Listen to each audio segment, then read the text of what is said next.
වාගේ දරුවා නාකි. ගෙදර හිටියා අවුරුද්දක් එකමාරක් විතර. ඔක ඉස්කෝලෙන් වෙන්නෙත් නෑ, ටියුෂන් පත්තියෙන් වෙන්නෙත් නෑ. ඒක දැනට කරන්න පුළුවන් ඩීප් ලර්න් කෝචින් වැඩමුළුවේ විතරයි. හොඳයි අම්මා. ඔයාගේ දරුවගේ වයස කීයද දැන්? 14යි. 14යිද 14 ඉවරද? 15 යන්නේ නේ. එයා අවුරුද්දක් වෙනත් පරම්පරාවල දරුවන්ට වඩා වයසයි. කොහොමද වයස මේ? කොවිඩ් එකට සහරාන් බෝම්බෙට පෙට්‍රල් පොලිමට ගෙදර හිටියා අවුරුද්දක් එකමාරක් විතර. ඒ ඇරියස් එක කවුරුන් නෑනේ අම්මා. ඔක හොඳටම බලන්න පුළුවන් තරම් තමයි ඒ ලෙවල් කරලා විභාගෙදී ප්‍රතිඵලෙදී දරුවට වයස අවුරුදු 20යි. එතකොට කැම්පස් යන්නේ 20 පහුවෙ.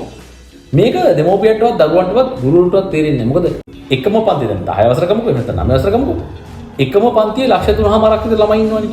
ඒතකොට අනිත් ප්‍රශ්නයක් නැත්නම් අපිට ප්‍රශ්නයක් නෑ. අපි ඔක්කොම ඉන්නවා. හැබැයි පරපුරම නාගි.